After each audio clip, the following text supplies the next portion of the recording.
103rd seed or some shit like that.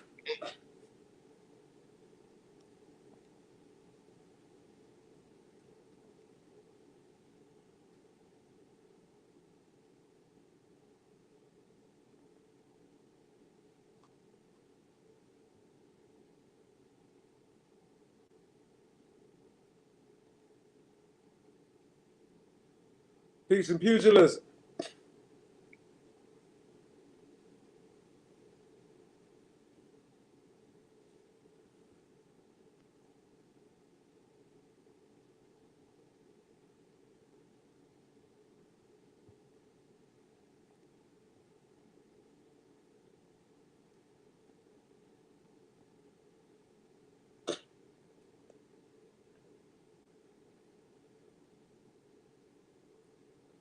What's up, y'all?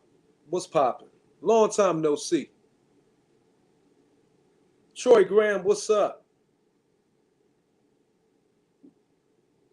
How you feeling, Troy? I gotta get go to the YouTube studio and see why Major Key is not. Well, I need to go. Shit don't be coming up. I think if I go to the studio, Kenneth Brooks, what's up, champ? Brother Maria, are you being funny?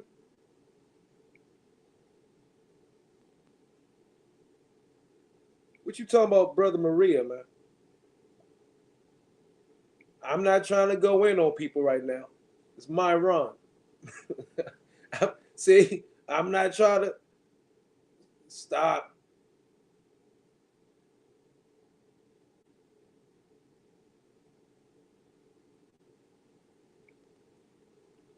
Yeah. I made this video because I'm going to get into it. Hit the link in the chat on why I believe Canelo Alvarez jumps from division to division. And I don't think this is not a smear campaign also. This is not a smear campaign of Canelo Alvarez. Not at all. This is actually some right. I'm actually going to speak some right and exact shit about Canelo Alvarez. Some real shit. This is not a smear campaign. This is actually on some realist perspective on boxing, or more so the business of boxing and how. Okay, I'm gonna delete this joint. You can't call me no Maria, but remove that shit. It should work, but yeah. You in, Major Key? Yes, sir. What's going on? What's going on, man? Lisa Hey, Bell. I left the comment on your last video, the last one. So like 13 days ago or something. So I left the comment there just in case. I don't know if you could see it. You talking about the one for Gary Russell Jr.? I think so. It was like 13 days ago, and shit. Oh, it's probably like it was the one. If you click on your like on your YouTube, it's the last video before this. Okay, that had to be a live. But anyway, man, what's good with you, man? No, you know, anyway, that's some real shit. I need to go ahead and fix that, see what's going on. Everything's good, bro. Hold on. I know what to do. Let me comment notifications. Lisa Bell's in the building. I wanted to do I made this live because I've been thinking about this for a while, and I came to an epiphany on Canelo Alvarez. You know, because everybody's like kind of confused on why. It's all good, Kenneth Brooks.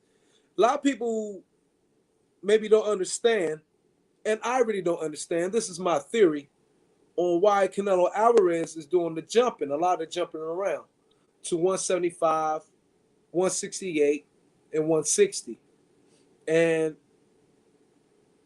I believe he's doing it because Canelo Alvarez came into boxing on the end of at the end of a generation, a great generation. We talking about a generation of Mayweather, Mosley, all those guys. You feel me? Pacquiao, and everybody he fought around that time. The De La Hoya, Cotto. De La Hoya, Cotto, exactly. He was just building up at the end of that generation. He was the prospect. And he had the ability to fight the head of the top of that prospect. Or should I say the top of that generation, and that was Floyd Mayweather. But here's the thing. Those guys is about to be on their way out. And it's very rare in boxing. We saw this at the end of Muhammad Ali, of the heavyweight division. The heavyweight division went down once Muhammad Ali left. And then the lower weight divisions picked it up, right? Started Sugar Ray Leonard. The middleweights, the welterweights, middleweights, and all that. So they held the fort down until Mike Tyson came. You know what I'm saying? And yeah, Larry Holmes was the one lost after that generation. You feel me? Larry Holmes came in after Ali.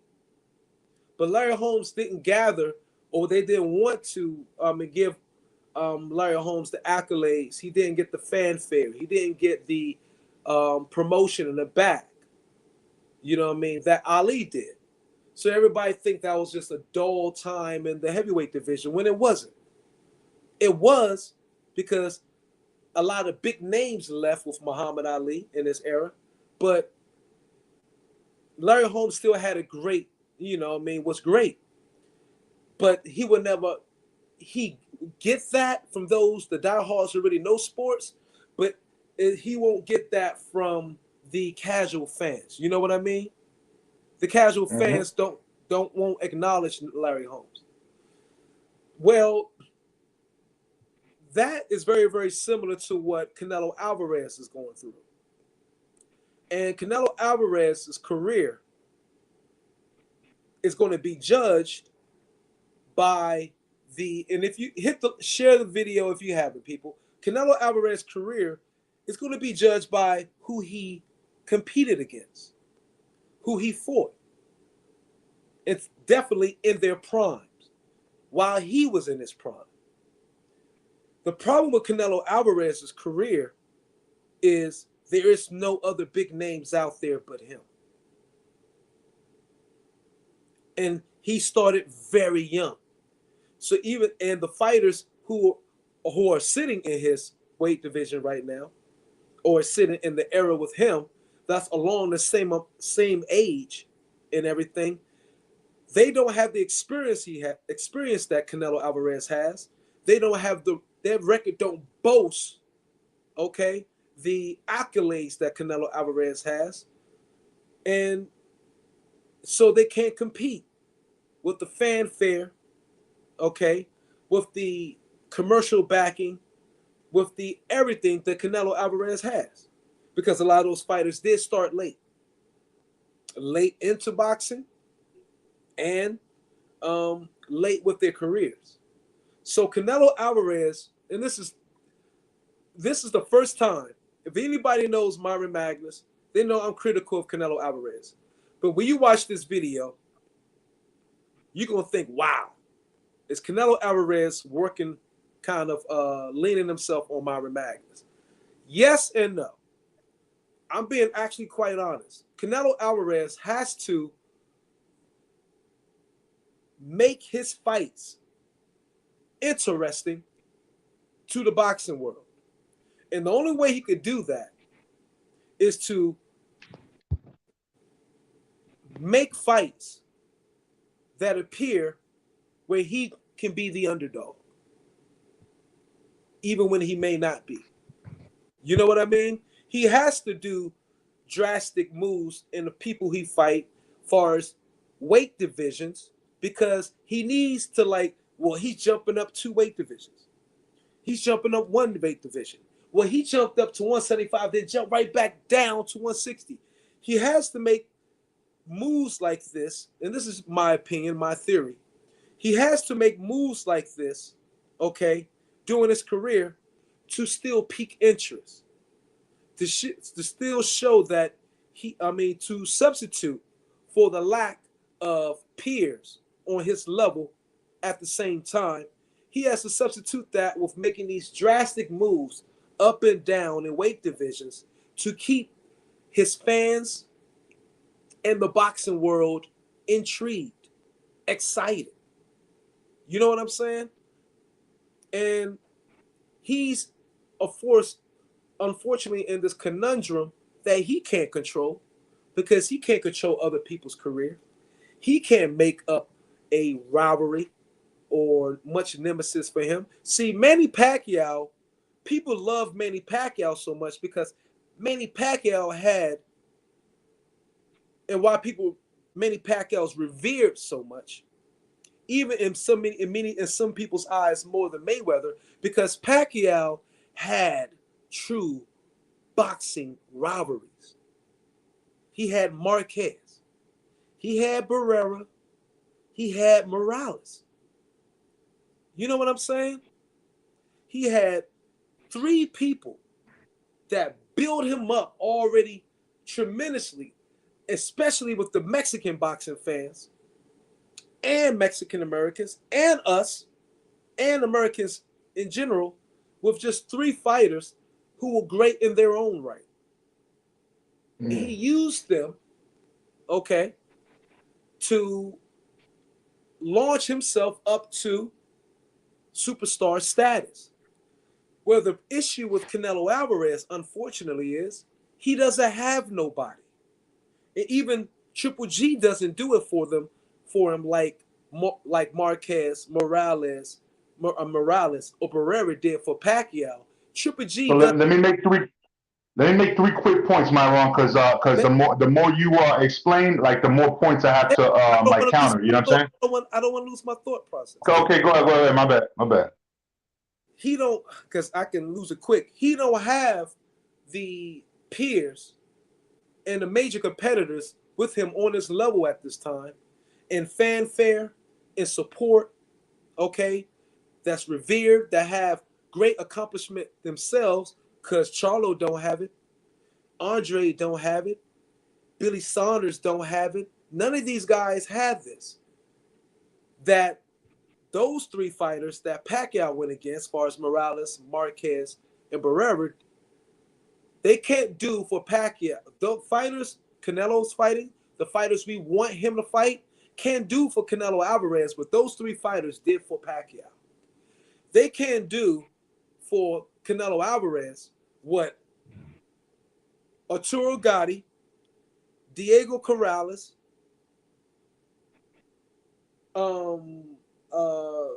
the British boy over there, you know what I'm saying, what Zab Judah, what Oscar De La Hoya did for Mayweather. Canelo don't have nobody. He's really all by himself in this island in the boxing world right now. And we all know this because the boxing world has dramatically fallen down, you know what I mean, far as views and following. So Canelo Alvarez has to make these, which seem impossible feats, to try to substitute that, you know what I mean, with not having arch nemesis, super threats, not only just to us, what our imagination may want to be, but what the world over believe they truly are, you know what I mean, to him, alongside him. You feel me? So I wanted to say that, but I got more to add. Go ahead, jump in, because I don't want you to lose your thought. All right, man. Well, I lost it, but I regained it. You know what I'm saying? So So look, there's a couple of points I want to mention because I see what you're saying, but I think the thought process behind your epiphany is a little domesticated in the sense that we're thinking about America, right? Yeah. Just let me move forward though, because trust me, like, yeah, because Canelo, you're right. Here, not the average boxing fan or the casual is not always, even though they know him, they'll watch it, right? They don't really, you know, if they hear, yo, he's ducking Charlie, they're gonna be like, yo, watch Canelo ducking Charlie. They're not even gonna do their research. They're just gonna believe it, right? But then you got people that you know, like Spence and Terrence Crawford, that are actually saying, yo, Canelo's pound for pound up there, man. Like, you know what I'm saying? If you put him above me, I understand, you know? Like, you know, they understand this, right? But why do they? Hold on, I don't want to lose my train of thought. So here's the thing. What you're right. He's not gonna have the back-to-back fights that Pacquiao did, or you know what I'm saying, or Mayweather did. You know what I'm saying? But he's done the best that he can with relevance. As far as relevance, right? That's what I'm saying. Yeah, no. So let me continue, because I think there was like 2 more points. So we had Ray McCline though. Ray McCline on. Thank you to him for popping up. We had an interview with him. He's the president of the New Jersey. I'm sorry, not New Jersey, but the Atlantic City Boxing Hall of Fame, right? Ray McCline. And he said, I asked him on the spot. I said, so out of these new boxers, who do you have, you know, going into the Hall of Fame? He put Terrence Crawford, he put Canelo there. You know what I'm saying? Like, he straight up put their names on the list. And he's like, yeah, these guys, if they were to retire right now, they'd be in all of that. No. And he's the president of one of these, you know what I'm saying? So people do recognize it, right? No, now, to go international, the one of the things that I like about what Canelo's doing right now is that he is fighting. He's leaving a stamp in Europe, and he's getting that money, that European money. You know, you remember when Busta Rhymes came out with that song, we need that A-Rad money. You know what I'm saying? That's what he's doing when he's working with the zone. He's getting that A-Rad money. He's getting that European money. You know, over here, yeah, we get to watch it for you know, whatever we pay for our subscription, or we pay this and that on pay-per-view, but we really haven't paid for him that much on pay-per-view. But keep in mind, the negotiations as far as the networks, like just the same way that we see in some bullshit, you know, fall apart between Charlo and Munguia. When this shit is presented on a platform in a different country, they also have to pay for those rights. You know what I'm saying? Those rights. And he's seeing some of that money. I'm pretty sure, as being someone that's in charge of his own destiny, his own promoter and managing, I'm pretty sure he's seeing a cut off of that. That's why he's so happy like that. I hear you, bro. But what I'm saying is, I'm not even talking about the money. I'm talking about his legacy. I'm not talking about money, bro. Canelo Alvarez is what you want to say, and this is not knocking Canelo. I don't want people thinking I'm knocking Canelo, because he has no control over this. This is something that's out of his control. So, his legacy, though, he will not. No matter what we may, what a lot of the people may try to push on social media, as far as Canelo being this and being that, Canelo would still have the asterisk by his name. Why? Because people are going to criticize. Let me tell you why, Myron. You probably never thought of this. Hey, let me jump in real quick. Trust me. Because you probably never thought of this, just like I just had an epiphany right now. I never thought about this. Well, this wasn't an epiphany. I thought about this carefully. Yeah, no, all right. Well, this was an epiphany that I just had, right? But based on what you were saying, what I think is the reason that people don't see it like that is because he hasn't been in a tough fight where he's been dropped, like had to come back from that being dropped, the dramatic win. You know what I'm saying? Like you know, he had a couple of great fights. You know what I'm saying? With, you know, a couple with Golovkin. You know what I'm saying? Really, besides that, man, like. You know, it was either easy on the scorecards for a lot of judges. I thought the Cotto fight was close, but whatever. Okay. You know what I'm saying? Like, you could say I'm biased, right? You feel me, though? I don't agree. I don't agree. Oh, okay. Why not? You know why? I mean, you know why he hasn't been dropped or been in super tough fights besides the Triple G? Because when you look at his record, who in their prime, while he's in his prime, who has he fought that's going to the Hall of Fame? That was almost already in there before fighting him. Okay, so we're asking. So a lot of those people's careers are not ended though. Can you? I'm asking you to tell me. That was a question. Right, but you're asking about a lot of people. You said not at the end of their career, then said who's going to be in the Hall of Fame. A lot of them are still fighting. So how can we measure anybody Hall of Fame when they're not done fighting it? What I'm saying is, no, I get what you're saying, but where Canelo is at, he's already have 60 fights, right? Okay, Here's my point. When Pacquiao fought Barrera was already most likely going to be in the Hall of Fame. When Pacquiao fought Morales was almost damn near already in the Hall of Fame. When he fought Marquez, he already stamped himself in the Hall of Fame. You know what I'm saying? These guys already built their careers to a point where they were already household names in their respective countries, and even in America to an extent, where they was already shoe-in Hall of Famers. Canelo Alvarez don't have nobody like that he fought in their prime. Okay, he doesn't have nobody. The only person you could say that perhaps is the Triple G, but unfortunately, I believe he lost to Lara. But Lara's not going to be a first ballot Hall of Famer. Okay, so who should he fight then, Myron? Who should he fight? Let me finish. Sugar Shea Mosley was way past his prime.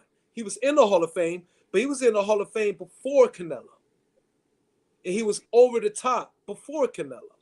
Cotto was in the Hall of Fame, but it was way before Canelo. He was over past his prime before Canelo. Those was almost given fights. You know that Canelo was the favorite, was going to win.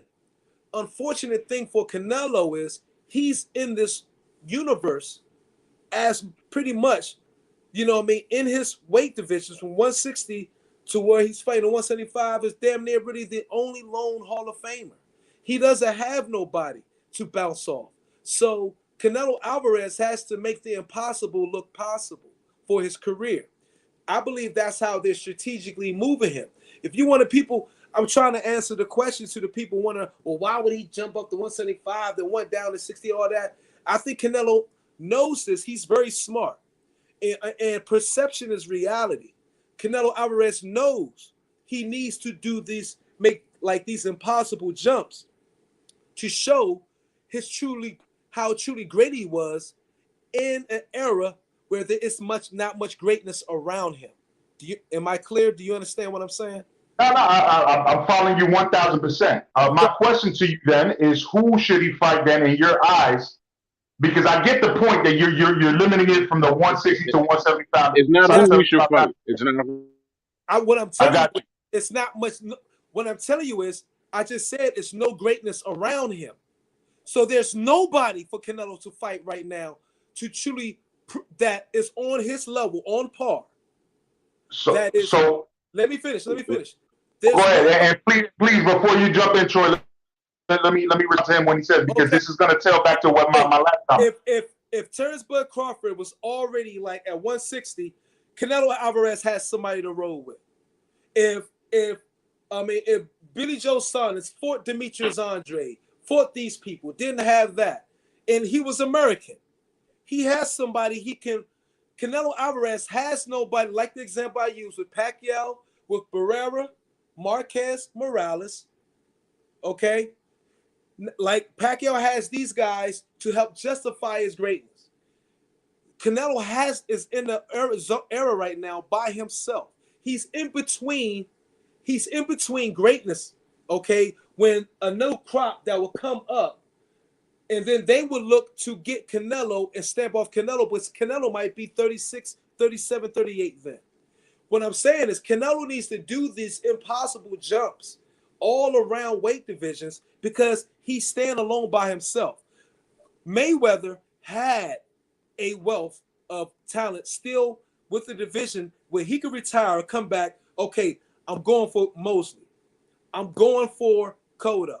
I'm going for Zab Judah. Canelo has nobody right now. He really doesn't. He has 60 fights. Okay, been fighting since 16, and that time of build up, he was coming at the precipice of one generation of great going out, where he was able to capitalize off some of those guys while they was old, to now a void. And then once he gets old, that's when that void is going to get filled in. But Canelo Alvarez is by himself in this void. True. Let me finish. And I've been thinking about this and really analyzing and looking at his career. I was last week just looking at his freaking his entire resume, and I'm looking at everybody. I'm like, Canelo has nobody to help build his greatness. We always say you're only as good as the people you fight, don't we? Who does Canelo have great right now to really prove how great he is? Besides nobody. So he has to make these ridiculous jumps to 175 to do this to one. If Canelo ain't in the era where he was Marvin Hagler, where he could just be there and just pick off a bunch of motherfuckers who could stay at 160 his whole fucking career and then have 15 fucking title defenses, and even though they don't do that no more, Canelo Marvelous is like one of a kind, but he could just stay there and have all these wonderful talent at the same time in his division at one time at the same time. Canelo don't have that. Floyd had it to a degree, but he still had to bump up a little bit to get particular names because they was moving around, but he had names to help elevate his greatness. Pacquiao had names to elevate his greatness. Canelo don't. So that's why I'm saying to people, for a different perspective to look at it, and an honest perspective, being a true boxing fan, and everybody know how critical I am of Canelo, and might call me a Canelo fucking hater, but I'm really being objective about this. And if you really look at it, he has nobody. He's a lone wolf out here in the game with nobody truly to bounce off of to prove how great he is besides Triple G. He already fought him twice. You know why I believe Canelo didn't want to fight him right away? Because he don't want to use up that fucking asset. Let me jump in real quick, bro. Let me also tell you, Canelo. Let me explain this. Why Canelo? You know why Canelo won't fight Charlo right now? You know why he won't fight Demetrius Andre yet? You know why he was dragging out the freaking? Everybody see that the 160 division, 168 and all that is weak, or when I'm gonna say, are very lacking in talent. They're not as deep as 147 or 154 or 135, whatever. 160 and up, it's no names there. And he that's what you're mistaken though. That's what I was trying to say. You mistaken with that, bro. No. You're mistaken with that. It's European, bro. That's his angle. It's European. That you just admitted that. You said American in your response. No. I'm agreeing with you. I'm just playing devil's advocate on this point. Look, but Callum Smith ain't make Canelo great. You're disagreeing with something you already agree with, bro. I'm telling you, it's the European, it's the network deals. Trust me, I'm telling you. It's Callum Smith. Who knows Callum Smith? Andre and Jamal Charlo are not getting them $40 million, bro. That's what I'm trying to say. Like they're not getting them that's where he's $40 million because of the sales overseas, bro. That's all I'm trying to say. So you even said it that he's trying to be smart with 160 to 175 moving up. There's no names here in America, but the Klitschko's were big names. But over here in America, we see it like a heavyweight dive. But they were big names. You know what I'm saying? What I'm saying. But over here in America, we look at it like the heavyweight division dive. You know how you running low on something, and you got to be sparingly how you use it because you don't want to run out before. That's what Canelo Alvarez has to do in boxing. If he fights Charlo, I don't disagree with you at all. I don't disagree with you at all. No, so it's good. Disagree. That's good. You know what I mean? I don't disagree though. I don't disagree. I agree with it. I don't think you share my angle though. If he fought if he fought, he has to jump up. If he already fought everybody at 160. And peace out to my man. Peace out to Two Hands in the building. If he fought everybody at 160 right bro. now, right? If he fought everybody at 160 right now, who the fuck is left for him to fight? And he's only 31.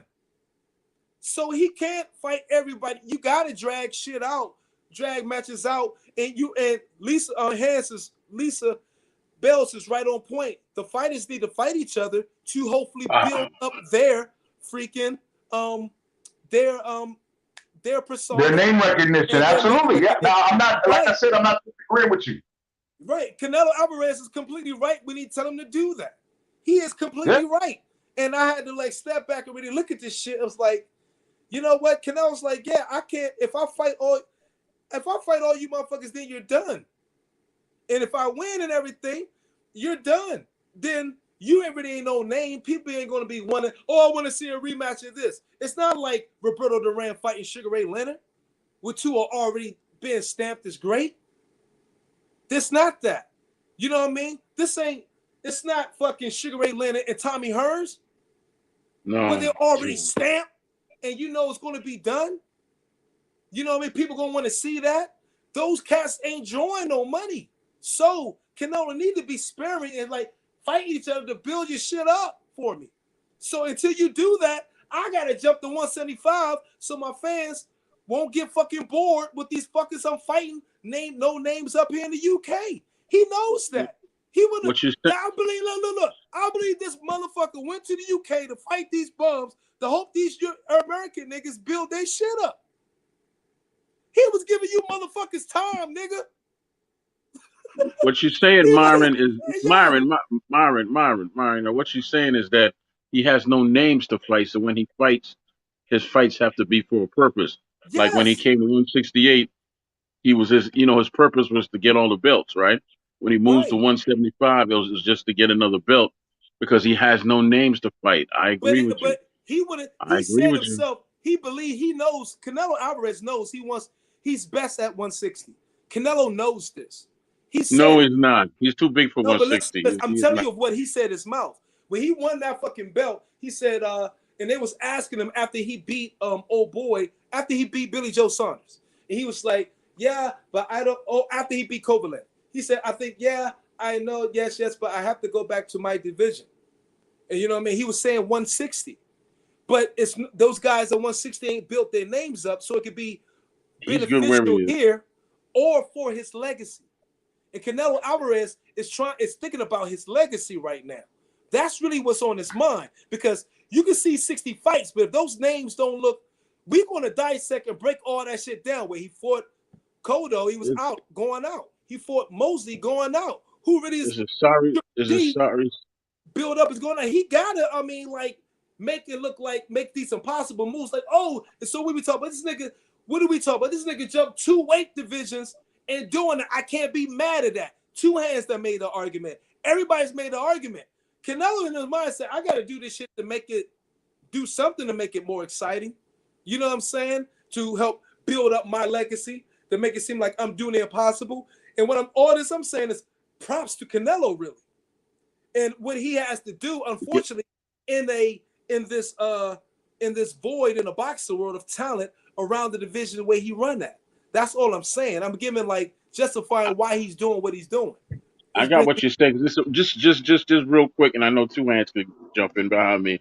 It's just a sorry state of boxing. I'm happy to get you on here back. I'm happy to get you on here, Two Hands. I miss you, my nigga.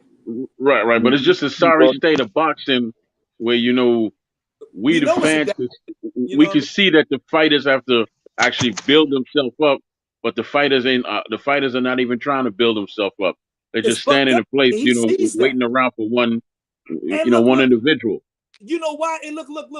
I got this other thing I put up here, this banner I made, right? I just wrote it up. This is when is Canelo as good as his record? I made that banner because Canelo, to be truthfully honest, after you take Triple G out of there, what rival do Canelo have to really push him to make him better?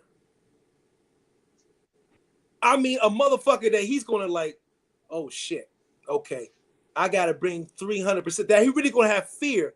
not fear, but serious concern in the back of the mind. Like, if I'm not 100% on top, I can lose this. Who does he have to really bring that fear out of him besides Mayweather? And he probably knew he was going to lose that bitch. I'm just being honest. He don't have no. Who has he fought after Mayweather besides Laura? Respect to Laura. Because I think Laura beat. Everybody knows that. I'm not taking back on I that feel shit. that way too. But look, he fought Cotto. He don't He have fought nobody. Triple G. He fought Jacob. He fought everybody that was out there that they said he should fight, and he beat him. Yeah, Jacob. Everybody else, I'm not counting that. I'm not counting that. I am.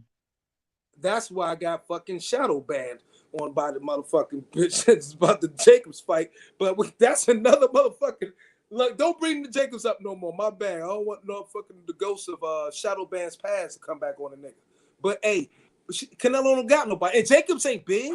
I mean, he has nobody. No. He He's don't have not big, but nobody he's a as known big commodity to he people don't like have us and nobody as people. big You know as what him. I'm saying? He has Yeah, but you know what? as big as him, or as good But you as know him, what? that people believe is truly as good as him to fight. And that's the tight space he's unfortunately fucking in for his career. But let me ask you something, Myra, and to the panel. You don't find it embarrassing that okay, all them guys at 168, right? Yes, They ma'am. was there. I believe You didn't. I know where you're going. You cut. Okay. Okay, go ahead, police. Go ahead. No, I ain't mean to. I know you going. I believe you 100%. They came in and took. He came in. How you gonna come in your division? You at 168. That person never been here. You come in and wipe that shit out. And you know what I'm saying? Because he's So Canelo. Plants and Benavidez, that's not the point. The point is they was there. The point. You keep cutting me off. No disrespect, but I know it's your platform. I got it. Nobody said that. But you're no. But you're not even letting me get my thoughts out. I'm saying that don't you find that embarrassing? That somebody could just come in there and just make their legacy? They should be ashamed of themselves. Not ashamed of themselves, but they need to take a look at themselves. They sitting up there dilly-dallying and not fighting and allowing these promotional companies not to make these fights. And I find it. I agree with you. Here's my comparison to that. How did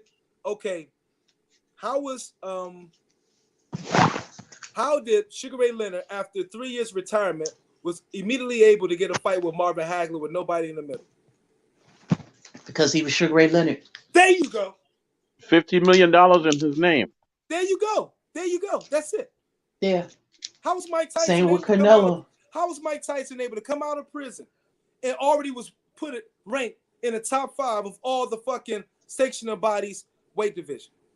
Because he was Mike Tyson. Same with Canelo, because he's Canelo. That's how Canelo did at 168. It's very simple. Right. He was the money draw. Right. That's all. But if you yes. But if you look at so this is going on from 160 all the way possibly up to cruiserweight with the guy. What's the guy's name? Makabu. So, and you got MMA fighters calling him out. So at some point, like, you can still have legacy fights. Here's the thing. When some of those other guys you talked about in the past, you had the big cash cows like Oscar and then later Floyd. But they still had classic fights amongst each other. Yes. And you know why? Because those... Not Floyd. I mean, but yes, he did. No, Troy. Right now. Troy, hold on. Don't start this stuff, Troy. Canelo still had. Troy, you bugging. Canelo came in. Oscar came into a very, very talent heavy era. Right. He was fortunate. What I'm saying is Canelo ain't fortunate to be in a talent heavy era. That's all the point I'm making. So I'm not like everything y'all going to say is right on point, but all of us know that boxing 160, 175 is not talent heavy. So Canelo has to do what he needs to do to keep his boxing fans intrigued in his fights. To keep building, making accomplishments that build to his legacy. So I believe that's the reason why we see him go from 175. He's going to 175. He's going to go back down to 168. And he can do it while he's young. Easier to do it while he's young than doing it later in this age. Right. He's a young vet. Facts. That's why he's Canelo. That's why he can go in 168 and wipe it out. He's the only one in this position he's in the entire boxing world.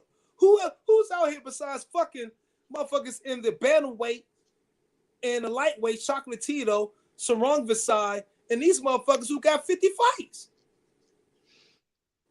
There's nobody with Canelo. You know what I mean? And Floyd, I'm sorry, Sugar Ray Leonard didn't have 50 plus fights like Hagler did, but Sugar Ray was Sugar Ray. He had the gold medal. He had wiped out. He cleaned out the 147. He was the fucking man. He took the helm from Muhammad Ali. So, but Canelo don't have that. So I made this whole live to get that thought off, and it's like, all right, y'all.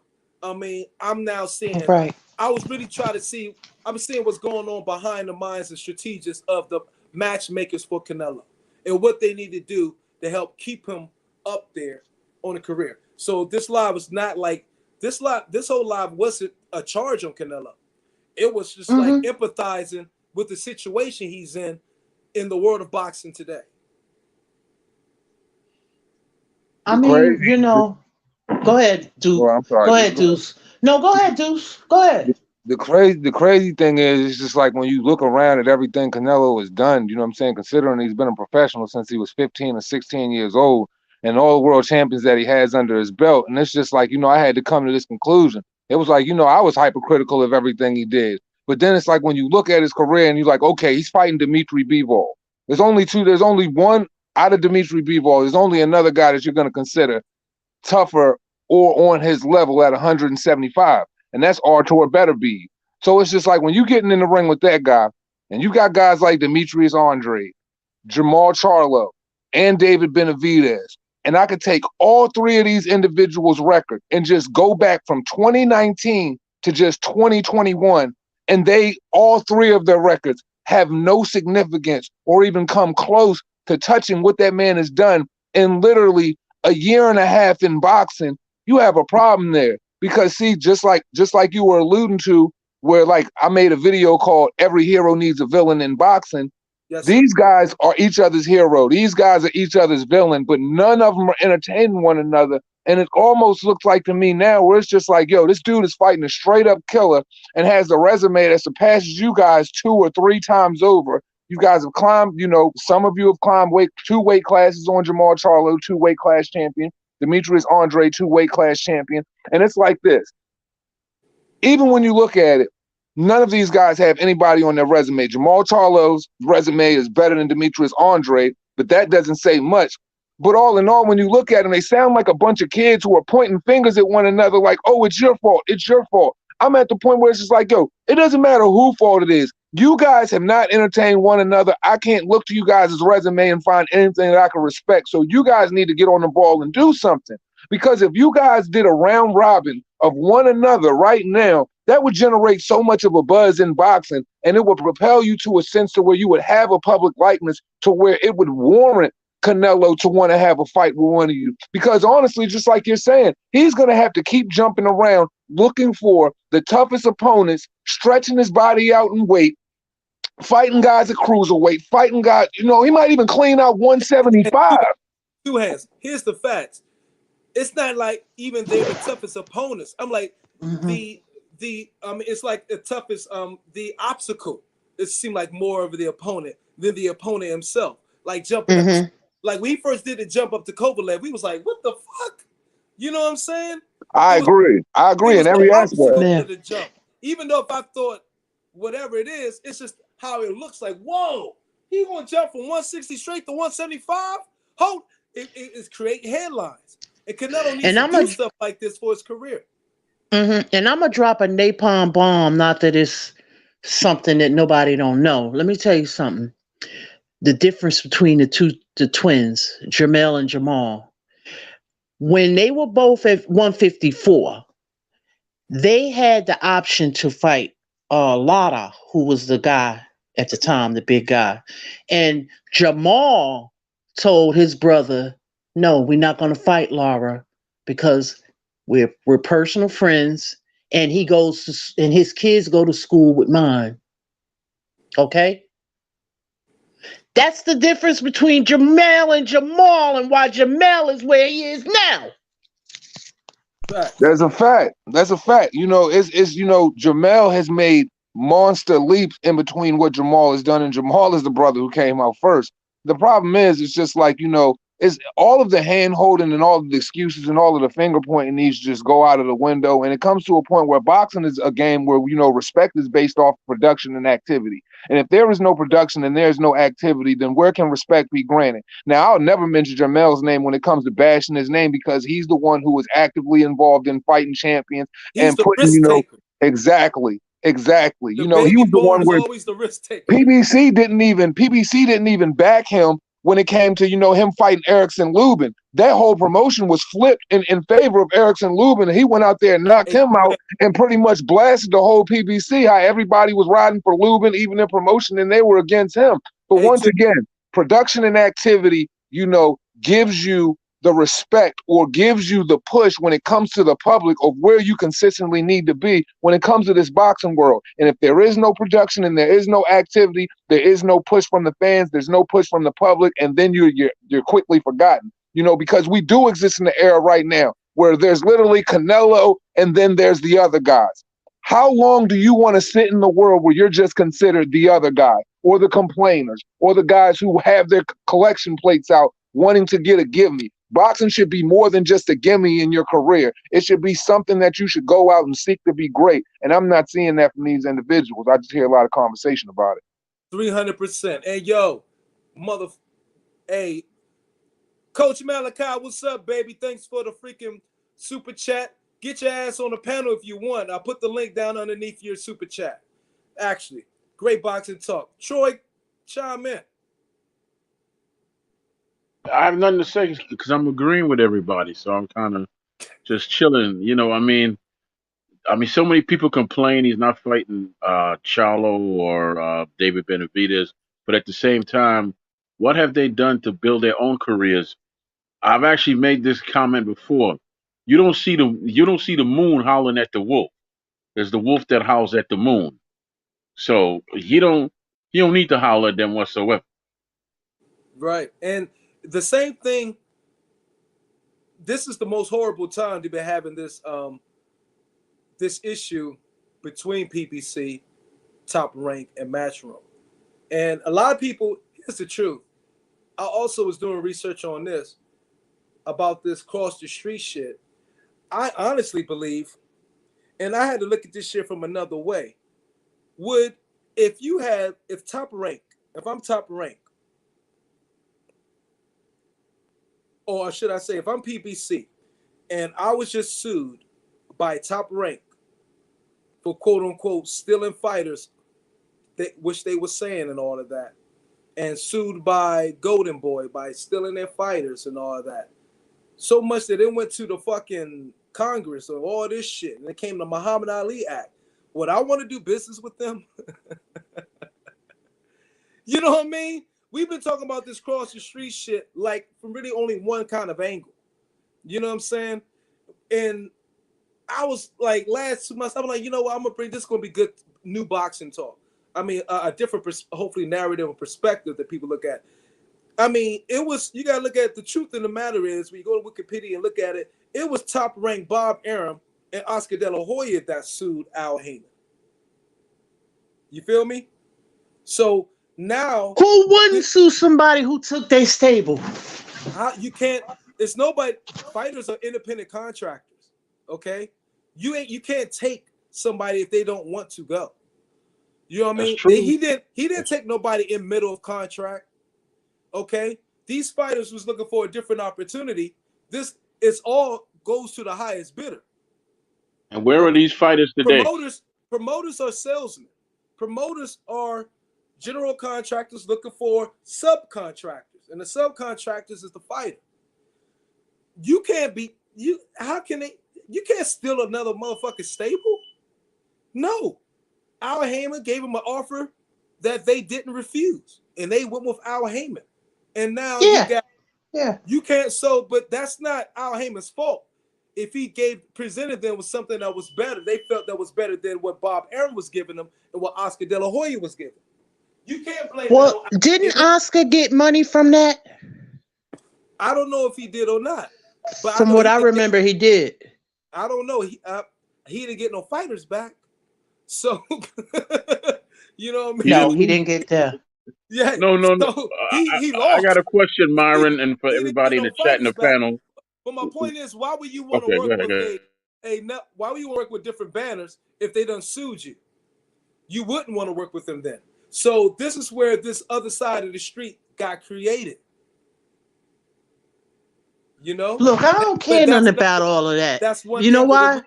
Because Bob Arum and Don King work with each other. They hated each other, but they worked with each other when they had to. Facts. And so do PBC and Top Rank. Top Rank, yeah, gotcha.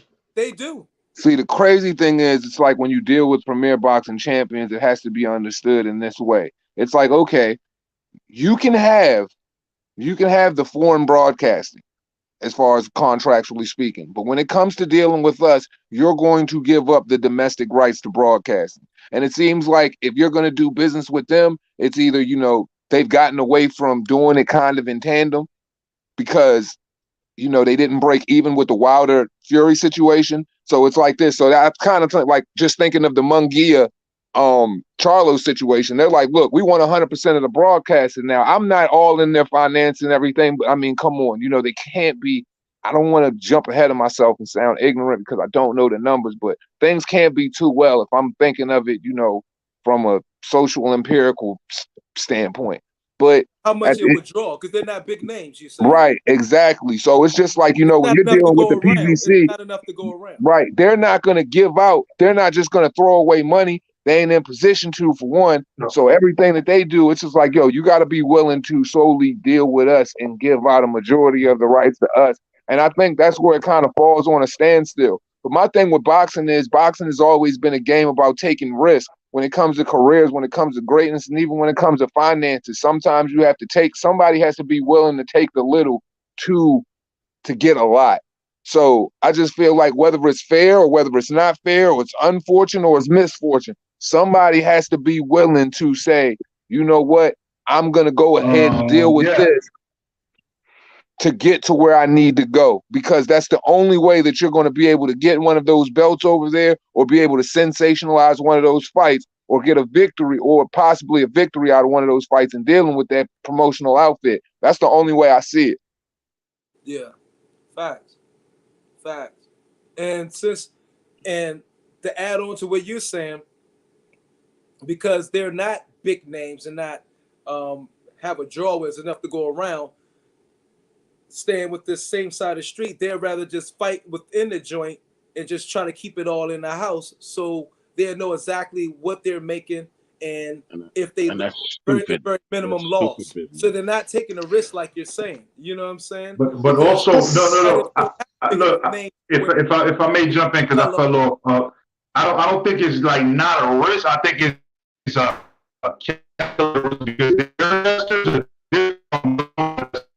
you breaking up. Yo. Different entities.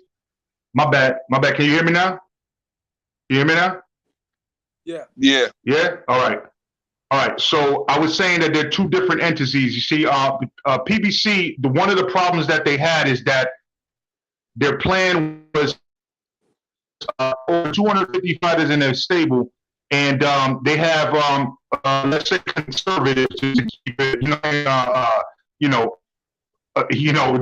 just cool for everybody. They have conservative investors, right? Yeah. Huh? Okay. They have conservative investors, right? So their risk is limited. They're going to have calculated risk, and then after that, you ain't getting no more. Whereas, but we had a pandemic that happened. See, so now it's on him, or on the promoters at least, you know what I'm saying, or the people that got the investment money to make that money up, to fix it, right? Whereas the Zone, they had a Saudi Arabian prince that said, okay, yeah, this shit, yeah, we didn't expect this. Let me reinvest and add some more money to this investment. See what I'm saying? Those are two different ways of approaching your business, right? And so that the only thing that I was again, because I feel like we were on the same playing field when we was talking about Canelo. The only thing is I think that over here, for some reason, as big names, but they make enough money over the world where it is a big enough name, and you're getting people that got their ear to the ground across the world, whereas investors over here sometimes only got their ear to the ground to what's happening in America. And that's all I'm trying to say. Got you. Fact. And there's a lot of truth in what you're saying. And I think that's why the PBC, when it came to Jaime Munguia versus Charlo, they were more willing. They wanted to give up. They wanted the domestic rights, and they wanted to give, the Zone, Mexico, and the UK, because when it comes to the hardcore boxing fans of the world and the Zone's reach, the Zone has the farther reach financially, but PBC wants to wrap up, as far as the domestic scene and what they can do as far as their promotion is concerned with Charlo. Of course, they're going to want Showtime Boxing to be have the domestic rights. And honestly, Jaime Munguia and the Latino fan base is very dedicated to their fighters. So they will be more than willing to come out and buy those tickets. And quite possibly a few 100,000 will buy the pay-per-view, I believe. Yeah, man. And it's difficult because my bad. Go ahead, Troy. I think my bad for rambling on at the beginning, Troy. Yeah, that's my brother, Troy Grizzy, man. Happy to see you here too. No, I was just gonna make a quick comment, man. We on this panel, we talking boxing business and not the sport of boxing, because there's no longer sport first, there's business first, because ain't a damn thing going on in the ring. And you know what? I think that's that's a default of what where a lot of channels have took it to, unfortunately, because we ain't seen, like, in the respective divisions that we talking about, we ain't seeing those blockbuster fights. We don't have the blockbuster talent. Spread it out where you got at least 5 guys in each division. The female fighters are about to take over. You notice that? No, I doubt that, but I feel I do. But, it's a long way coming. Corner. Watch, Marvin. They're gonna dig out their little corner, and they're gonna hold. They're gonna become the cornerstone of boxing. Watch it. But if you notice right now, look at what's going on. Okay, they had the big names on Fox, if you remember. Okay, now it has reversed itself. Now they're putting the smaller fights on Fox, FS1 or whatever, and now they're going back to Showtime. See, with the PBC, reminds me of this club we used to go to back in the day. It was called a Soul Kitchen. Soul Kitchen was a traveling club. It went from this place to that place to this place to that place, and they sell soul food or whatever. This place, they go from this network to that network to this place to that place. So it gets kind of like, confusing sometimes. Yeah. It's run like the Chitlin circuit. I hate to say it. It's like McDonald's. Remember back? I don't, because, as a matter of fact, all of y'all older than me. Fuck it. Y'all know exactly what I'm talking about. Remember back in the days when McDonald's, you used to go there, and if you knew the song, Big Mac McDLT, quarter pounder with some cheese fillet, a fish, a hamburger with cheeseburger, bunny. You guys remember that shit? And then they give you a free Big Mac? Remember that? Yeah, I'm old enough to remember that. Yes. So that was, now you go to McDonald's and you like, why the fuck did I even come here? I hate McDonald's. You know what I'm saying? Like, you go there just like by the time you leave there, you pissed off and you don't go there for like a week, and then you go back because of the convenience, but then you remind yourself that it's not convenient anymore.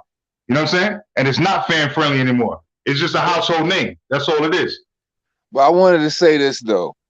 Isn't it every profession, especially when it comes to, when we're speaking about, sports, and in the sport of boxing, individuals normally lead by example. Those who are the upper echelon or the upper crop of each sport, they lead by example, and those underneath of them usually follow. Well, if you look at Canelo Alvarez, he's fighting 4 times a year. And we look at these other fighters, they're not even fighting most of the time 2 times a year.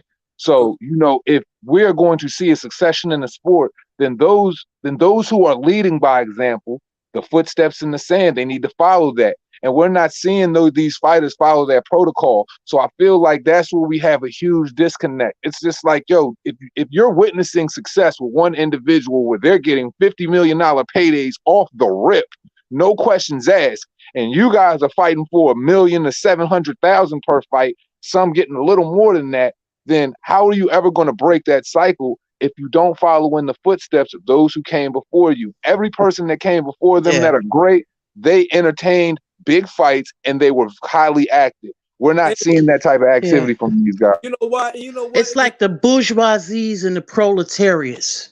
And Lady Shan in the building. What's up, hon? What's up, Mar? And you know What's what? up, sis? What's Hey, up? Hey. girl. Wow. You know what? And What's you know up? what? Hey, two hands. You know what that really? Goody. You know what that? It seemed like your example was, right on point. And you know what's got me jacked up is why are the fighters that we're talking about today in these weight divisions, are they just happy with just being meaty, being there? Yeah, are they happy with just being there? Because if I'm seeing Canelo do all this, like you said, fight 4 times a year and getting 40-50 million a fight, it would fucking like drive me like, okay, I need to step up my fucking game. I need to really Absolutely. I need to put this shit in the ass. But I'm not I can't say none of the fighters these fighters ain't thinking that. I'm not in their head. So I'm gonna be more responsible start out from here on, or how I depict what these fighters are thinking, because I really don't know. And I'm not saying they don't have the desire. I know Terence Crawford has that desire. And the ones who really have the desire, they make it really known that they want to do that shit. You know what I'm saying? But I don't, and we connected or wherever PBC had. I don't want to get into all that crap. But I know if I was a fighter and I was on the PBC banner, okay, and say hypothetically I'm in Jermell Charlo's place and I'm seeing what Canelo is, I'm calling motherfucker Al Heyman every goddamn day, bro. I'm like, yo, I need to fight. Okay, you don't got these slots? Well, we need to do something. Push somebody fuck out of that slot and put me in there. I got to get my motherfucker grind on. You okay? Because I'm trying to get big. I'm trying to get 40, 30, 50 million a fight. So if that motherfucker can do it, I can do it. I don't think he's no better than me. That's what I think we all frustrated and want to see out of these other middleweights and super middleweights. You feel me? To be like screaming and like, yo, I want it. Because if you really, ask not, want not, is what the old people in my family used to say. Ask not, want not. These niggas ain't asking for the shit. Who the fuck is Jermell Charlo? People keep putting Jamal Charlo in the Canelo Alvarez joint only because they know Canelo Alvarez will come back to 160. And that's why I was going back to the point I meant before. Canelo is going to come back to 164 fight somewhere. And part of the Triple G, right? So, but he's fighting Triple G at 68. Triple G's coming up. He is? Yeah, fighting 68. Damn. Oh, he about to get mopped. Okay. Yeah, because Canelo said he isn't going back to 60 in his career. He ain't going back to 60. He said that, yeah. So Jamal Charlo, what the fuck is he talking about? I'm at 160. This is my division. Canelo come down here. Unify. Come down. He's just fucking blowing hot air. He has an escape clause. Do you know what it is? And people are seeing through it now. PBC is I can't put my finger on it, but it comes across as very cult-like. There's something that the fighters, for some reason, they're tied there. Because if they just left and said to look, Al, you're not getting me the fights, do you know how many other promotional companies would snap them up? And that would leave Al Heyman either in, let's make these fights, or I lose the majority of my stable. They should just leave. get the balls and fucking fuck off. You know what? But I'm saying, here's one thing I've been to go to your point. Yeah, that's PBC. But to be in truth and honest, I've been talking that with I don't understand why Demetrius Andrade is still with the Zone, to be honest with you. Yeah, he could leave too as well. I don't Wherever it understand, doesn't work to for my you, opinion, Eddie So Hearn who hasn't gonna done take nothing. him? Eddie Hearn ain't done nothing for his career. So I'm thinking, well, he why tried. Demetrius Andrade? Why But he tried. And he's What, Hold he's up. in the market, and he's in a market that don't benefit him.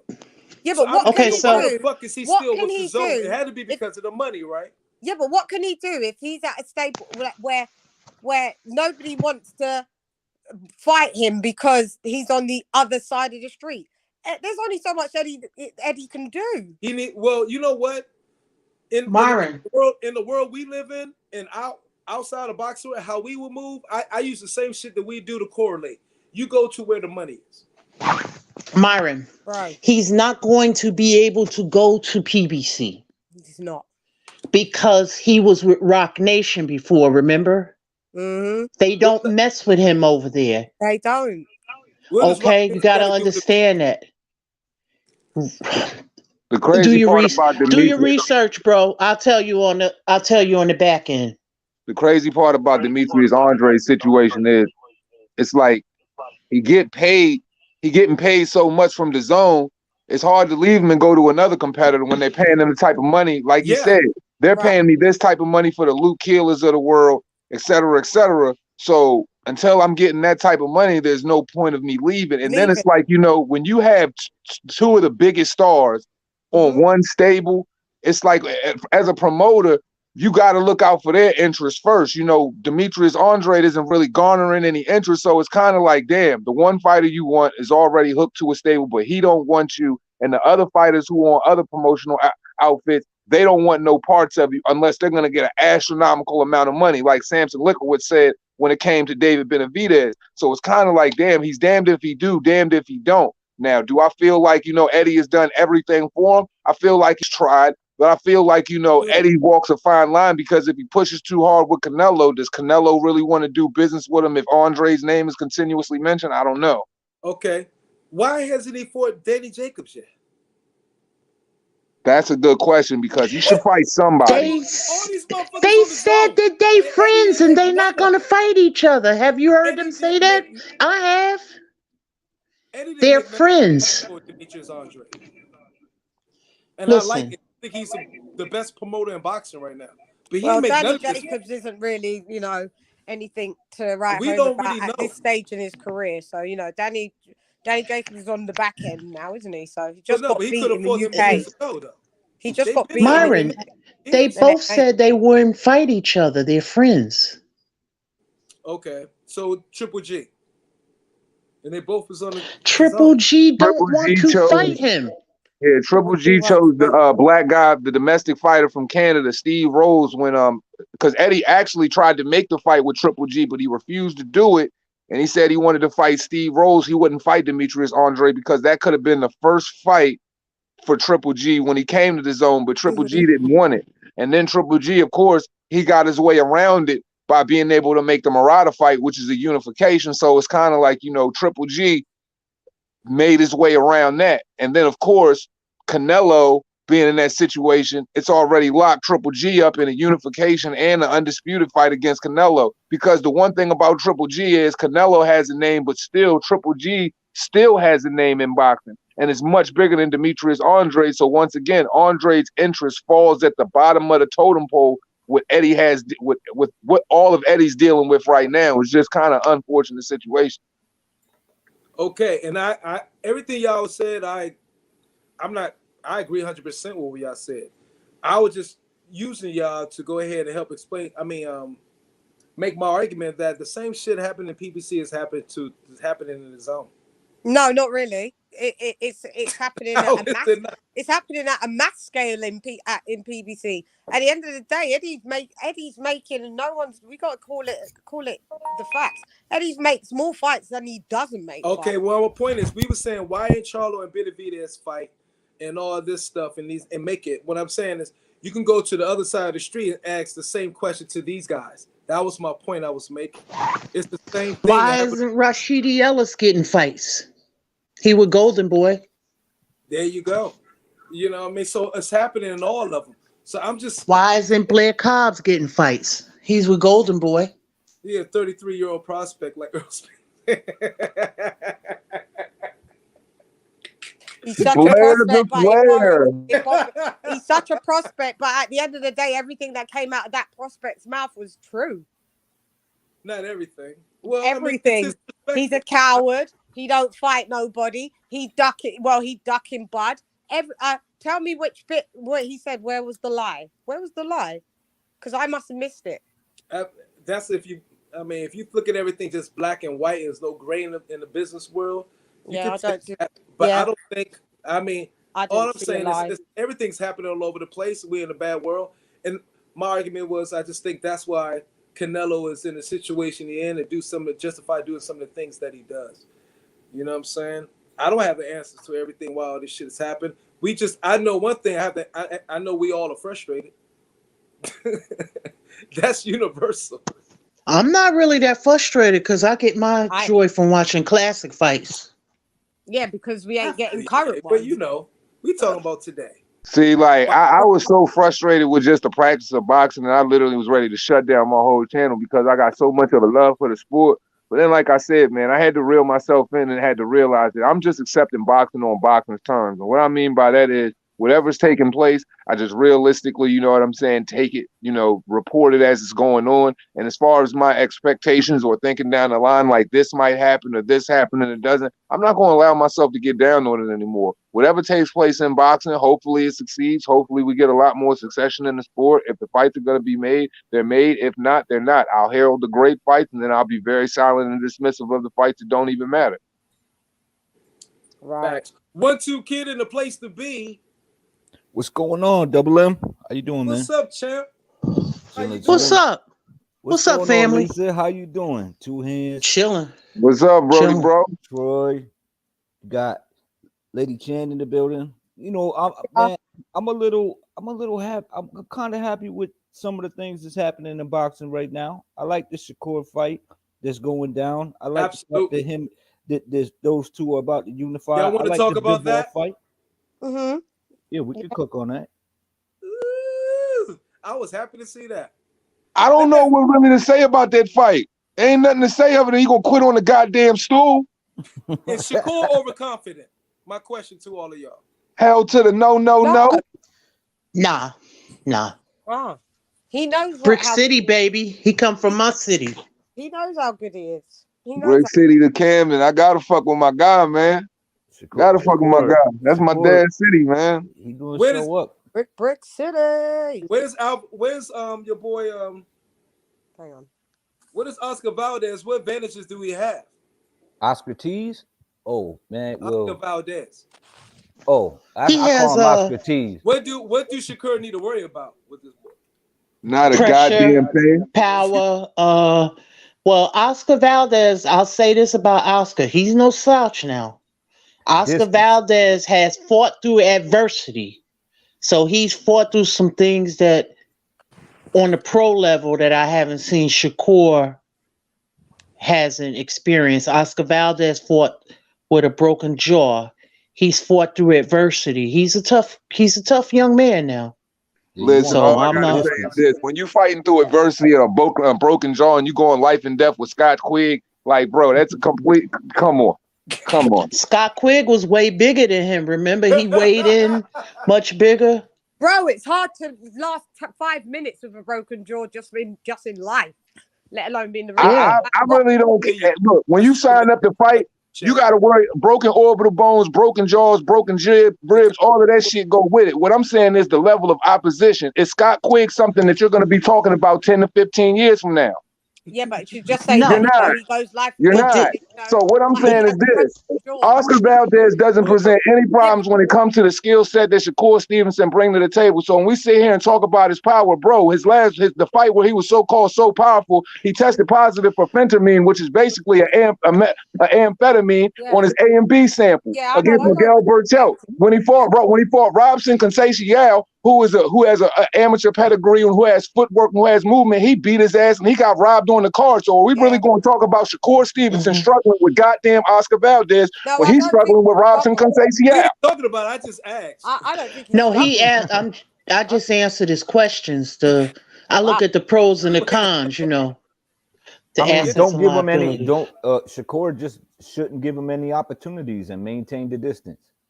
And if he could do that, then which he's been showing on a regular basis, and if he had a problem in his last fight, that's Oscar Valdez with a good fighter, a good boxer. You talking about a guy the people are comparing him to greats, and now he's going in with a boxer like that. The only thing Shakur got to worry about is keeping the distance and not getting ahead of himself. We never seen Shakur take a really serious punch because he's that good. Yeah, that's a good thing. I feel like this: the only way Shakur lose this fight is if Shakur beats himself. Period. I got Shakur winning, so I don't. Yeah, I do you think about it, but we are calling me too. Or nobody on the panel's got Shakur losing, so. But I gotta give it to Oscar Valdez though. The unification is going down. He's showing some cojones, you know what I mean? And hopefully there's some VADA testing. There is VADA testing. He's been tested. They've already showed up to his house. They showed up to his house when he was playing with his kids. They showed up to like some birthday party he was at. So he's been getting a test. He's been getting tested around the clock because I've been covering it. But my whole thing is, at the end of the day, man, look, I call shit for what it is, and I don't sugarcoat it, and I don't want nobody to sound like I'm jumping on him or nothing like that. This is just how I talk. But at the end of the day, I'm not going to sit here and put more on an individual when it's not there.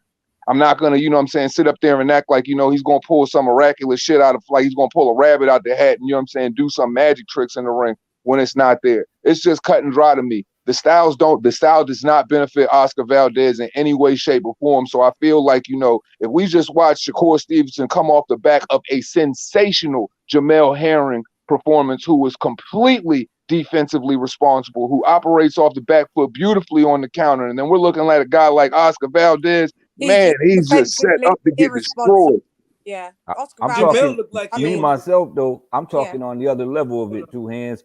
Oh no! My bad. I definitely give him all the respect in the world for making this unification and it going down April 30th because they're walking in footsteps that other individuals seems to be very foreign for a lot of their peers. So I have the utmost respect for Oscar Valdez. I just, you know, I'm very honest and upfront with my critique. But do I absolutely respect him? Absolutely. I have all the respect for him. Not because he popped dirty. Right. Oh yeah, he a dirty motherfucker. I mean, but just for the fact I respect him for taking it. I want to see him get his ass whooped because Burchell got fucking destroyed. That was and the fact that he was just, you know, he was dirty, and I'm a huge Burchell fan. That sits wrong with me because I'm like, bro, you popping dirty in a fight, you know what I'm saying, a combat sport. That shit is garbage. Yeah. Oh yeah. Have you got over that loss yet? I still ain't got over losing that 5 bands from that fight, man. No, what I lose? 5? No, I ain't lose 5 bands on that one. I lost 500. I lost 500 on that fight. Yeah. I'm hurt. You still mad? He's like, God. And I'm more mad at the fact that he cheated. So fuck him. Yeah. He could have cheated in that fight. Oh, wow. I just like the fact that we're getting the unification as boxer fans. Absolutely. I'm not a fan of the man sitting there popping dirty for fentanyl, which is basically like watered down dope. Right. So, you know what I mean? I know we know what that is. That's a fight or flight mode. You know what I mean? So, it's just a diuretic bullshit. It's also a concealing agent. Yeah, it's a concealing drug because it pops false positives. It'll pop a false positive for another diuretic that is a masking agent. So it's a masking agent. It's a shadow ban. It's a shadow ban for a shadow ban. Mm-hmm. That's it. Yeah. Right. So it's crazy. I know Chucky Stevenson. That's what I'm gonna call him. That face-off he had with Oscar Valdez, Slim. I was just like, this little motherfucker gonna be a menace, bro. You see that fucking grin and them dimples? With the dimples. That little Negro's evil. He devious. And like, that devious smile. because he He knows one of he's them good. sneaky motherfuckers you can't trust, man. He'll smile from you and take all your money out your pocket at the same damn time. Yep.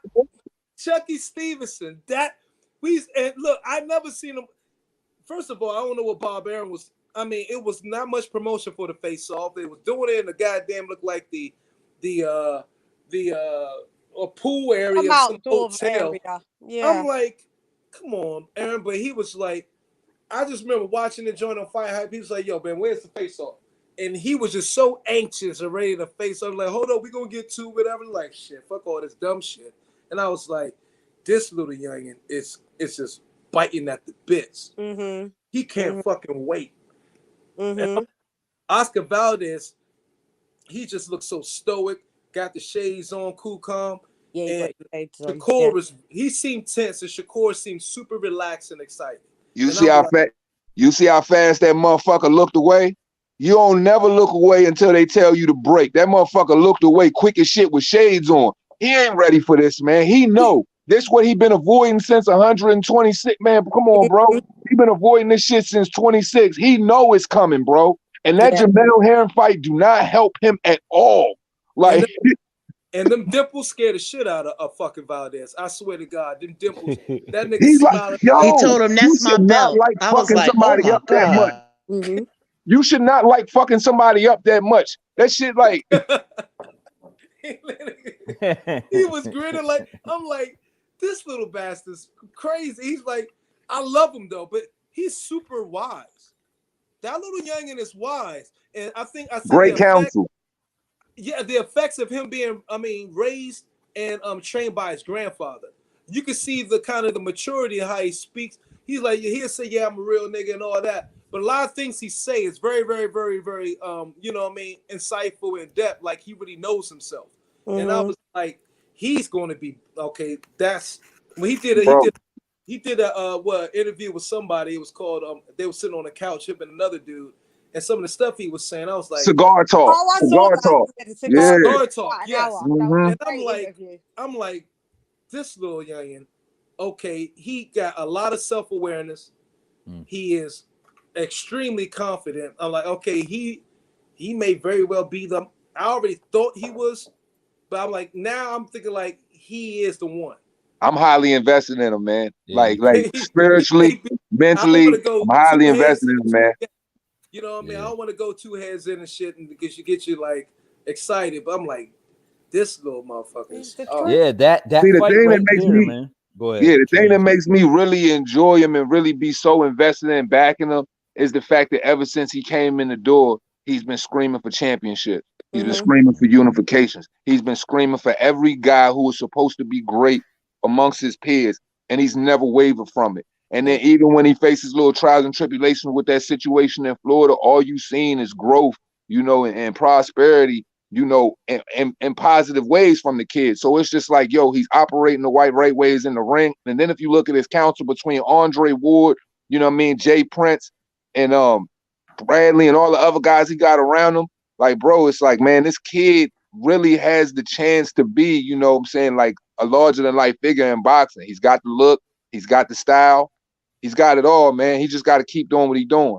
And that's why I respect it, because he was like, Floyd wanted to sign him, and he said, when Floyd put me down at the bottom of the fly, that's why he dares to be great. Tank dares just to be comfortable.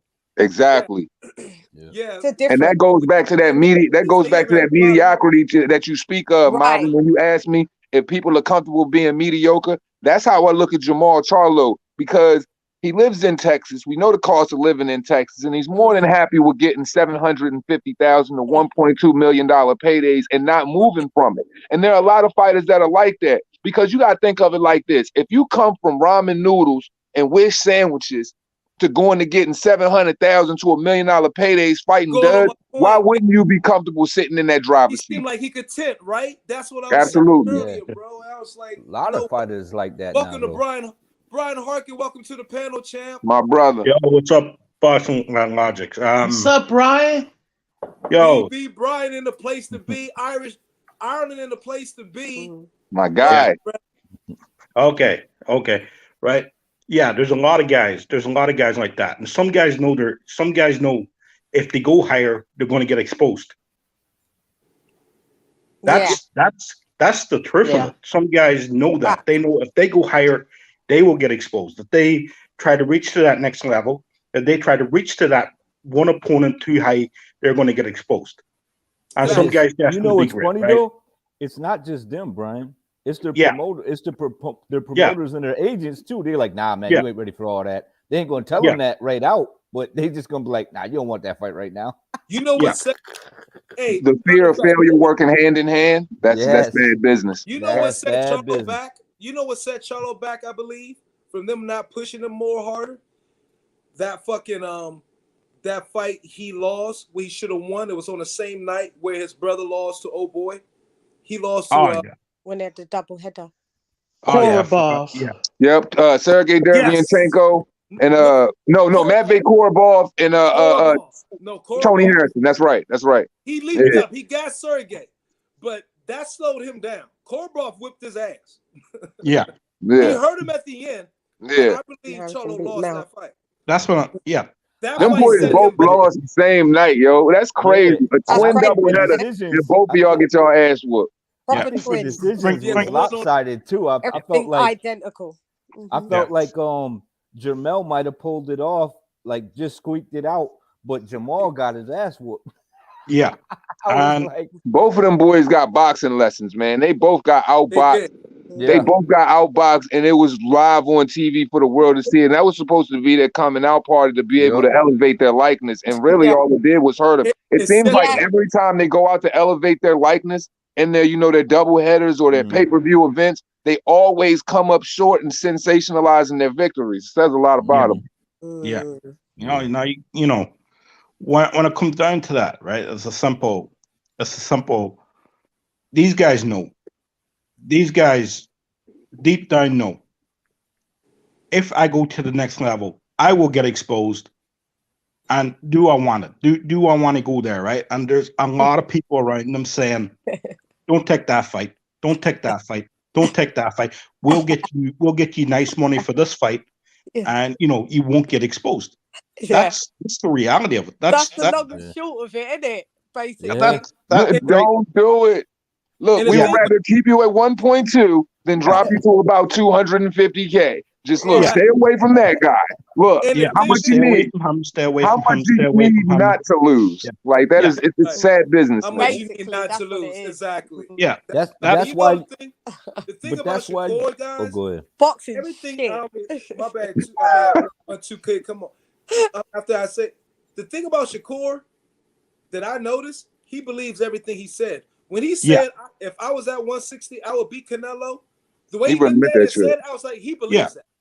He actually believes, like, I would whoop Canelo if I was at 160. Yeah. He don't think nobody's better than him at all. Stylistically, it makes sense. I can tell when motherfucker capping and motherfucker, the way he says it, I was like, this nigga, he think he's the best in the world. And it's going to make him dangerous. Yep. Wait till he jumps up to 135. But every fight, moving around. Personality don't have to mirror one another. Every fighter should think that they can beat everybody, and I think that's what separates the 90s and the 80s on down from this crop of late early 2000 fighters, because they don't have that same mind state. It's like they question how far their ceiling really is instead of going to see how high their ceiling really is. The mentality is completely different. It's warped now. Like when you hear Bivol talking about Canelo, he was like, the mentality is simple. Get paid, take no risk. Yeah. That's right. But look at who he surrounds himself with. Look at who he surrounds himself with. Jay Prince, Andre Ward, Bud. He's around all of those people. He's around people with a big bevy of knowledge. Mm-hmm. He's around Hall of Famers all the time. Killers. Hey, great point, Lisa. He's around killers and Hall of Famers. That's all he's around. Yeah. You know what I mean? Mm-hmm. And he was like, I like, you know what? He's a father and son combo. And that's one of the reasons the father is his grandfather. But that's one of the reasons why his confidence, and he said it in that interview on the Cigar Talk. He was like, and it proves my point when I've been saying for these years that father and son combos are some of they're the most dangerous combos in boxing. He said, if my Calzaghe Enzo. Roy and his dad. It's I mean, shit, the historical. list It's goes on and historical. on. These motherfuckers, you don't want to fuck with them. He said in that cigar talk, he said, "Yo, if the one trainer he come in, yeah, he's been with me such and such and such and such. Yeah, now if it was my granddad who left me, now that's a different fucking thing." He said, "I don't know if." He said that would be a big adjustment. I don't know how things would go. And he said, but the other guy, oh well, but if you take my grandfather, then now I'm worrying. I was like, that he proved my fucking point. Is that confidence? His Let's grandfather get it straight instilled it. though. The father has to be sane though. Yeah. Teofimo Lopez Sr., Angel's right? not, And yeah, you're father right. the father has to be sane, and the father has to know Angel's what he's not fucking doing sane. at the Danny same point. Garcia's dad's not sane. What? Danny Garcia's dad's not sane either. No. Angel, he's not Yeah, sane. that like right. Case in point, right? The What father they has say- to know what he's doing, and he has to be sane. But see, this is why I think I think father-son combos are so great too, though. Because realistically, think about it. Where do you get your confidence and you get your fearlessness from? There you go. Oh yeah, you get it from your father. Dads. Your dad. Yeah. So But if some you of them have that dads in your are, some of corner them dads with are those delusional teachings, though. wow, man. Some of them dads are delusional though, man. Oh yeah. Yo, my son, bro, he's gonna knock him out, bro, in the first round, But bro. you know Not what? the But tier females. He won 10 rounds, bro. But one, two. But We one, won two. 11-2. Understand that also drives the kid to believe in that. We might look at it as wild and from such and such, but sometimes you can go overboard. I think sometimes you can go overboard, but still, that makes a son want to break that ceiling. And it's awful. I mean, it's a father puts on because your father, once you break the ceiling that a father set, then you think anything else is like, just like easy from that point on. And that's what quite fathers simply though. Quite simply, the worst thing Teofimo Lopez did was get rid of Joey Gamache. Yup. That's the worst thing he did. A wizard of an IQ. I Wizard agree. of a boxing IQ. It seemed like he 100. he had no patience in that game, and that He was would not have had the game plan he had if he did not have Joey Gamache in that corner. Hell yeah. Exactly. Yeah. What game plan did he have? Get him out of there in the first couple of rounds, and then when he burnt out, he had fast hands in front of him, and he was like, "Oh shit." This dude got knocked on his ass and outboxed. He like, get him out of there. His father got more inflated off, his ability or his accomplishment of getting his son to that spot. You know what that is, Myron? I don't think Teofimo Sr. stayed level-headed himself. And you know, and that's what I was about to say, Myron. That's the father living vicariously through the son. The dreams of the father weren't necessarily the dreams of the son. You want to have his shoes, and honestly, you backing him in that corner, you feel like it's your position, and it's not. How many times have we heard this man say, my world title, my championship, my this, my that? He always says, I don't never hear Teofimo Jr. come before the conversation. He's always like non-existent or the after. Aftertone. I was trainer of the year in 2021 and all this, that's what he would have been like the number one trainer because he did his son. Now, that shit went straight to his head. Went straight to his head. I had him on my show and he told me straight up in the flesh. He was like, I told him, I was like, dude, you're not God. He was like, I'm close enough to it. Yeah. See, that's the delusion. That's where it gets delusional, man. Oh yes, that's where you done his head done got too big now, and his son has that issue too. That don't became to his son. Now the thing with Shakur and his granddad, his grandfather is a senior. It's a level of whereas maturity, okay, and far as up to a point whereas the granddad is just really the wisdom he's had at where he's been to. He's not to the point with trying to be the great trainer. He's doing everything just to try to make Shakur be the best. Yeah. And give him the wise steps. So the granddad is way more mature than, of course, Senior and the Garcia. You know what I mean? So that's what's gonna make it very interesting and exciting to see how Shakur goes about his career, because his grandfather's just as you get older, things seem to slow down in front of you. You already seen it already 2 or 3, 4 times before during a lifetime. So he analyzed and knows exactly what he's looking at. You know what I'm saying? That's what comes, things that come with age that you can only get once you get to a particular age. That wisdom. Yeah, Yeah. and his It's grandfather a has difference. that, and that's why Shakur, I've never seen him rattle or anything ever in a fight or thrown off, whatever. It's just like all that shit is going into him, where he's going to be very, very hard to beat that young man. That Yeah. dude moves like Yeah. Leonidas, man. Yeah, He moves like Leonidas, man. He moves like a straight Spartan. Yeah, you feel like he's got plan A, plan A ain't working, he got plan B. Yeah, Plan B ain't working, Yeah. he got plan And that's C. what makes champions. That makes him dangerous. And you want to Yeah. know what's Super crazy dangerous. about this dude's Adjustments. personality, bro? He's I going to have feel his like, grandfather's honestly, temperament in a I fight. feel Yeah. like if he got punched in the face and blood spewed out of his mouth, I think he would swallow that shit, smile, and that motherfucker would just turn up and tear the fur off somebody. Like, I Yeah. think he really has that personality where it's like, yeah, I'm welcome. I'm more than welcome to get hit. You're not going to hit me. You're going to have to try to really do so. But if you do, man, I'm welcoming that shit because we about to have a motherfucking party. And you Yeah. know what? And back to the father-son combo and thing. What guy want to go and get their ass whipped in front of their father? It's like in a ring. It's like going back to when you was kids and your dad was out. Your dad came out and you fought your fucking you got your ass whipped. We was on the Yeah. playground, but then You better dad get out came there and up fight there that boy. and you went to Yep. ultra fucking beast mode. Yep. Imagine you got the father and son coming, and that son is like that all the time in our fight. Like, you ain't whipping me. That's plays in the subconscious. Like, you ain't whipping me in front of my father, nigga. You know, I will fucking die before I lose in front of my father. And better yet, your grandfather. And I'm like, Shakur's gonna, oh my God. Yeah. I have lost in front of my dad, but every time he was ever in the fucking crowd, because I was outclassed. No doubt, right? I was fucking outclassed, right? Guy levels above me.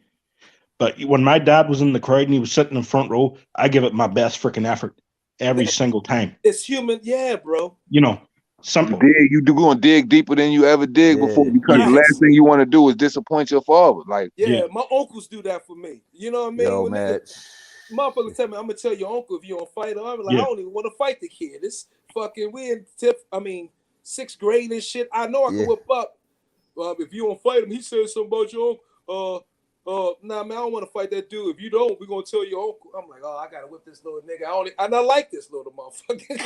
and the one lesson people should take from all of that shit is the fact that it's not even about having your father there and even coming out on top. It's about giving 100% in everything that you do. Win or lose, you want to be proud of it. You know what I mean? You don't want to disappoint, but even if it's like, even if you lost, you're going to be disappointed in that loss, but you're going to give 150%. And as long as you do that, you know what I'm saying, you're going to walk away, take from that, come back and be better. And I think that's what lacks in a lot of, those other guys in boxing. They don't have that same mentality where it's like, it's not about the wins and the loss.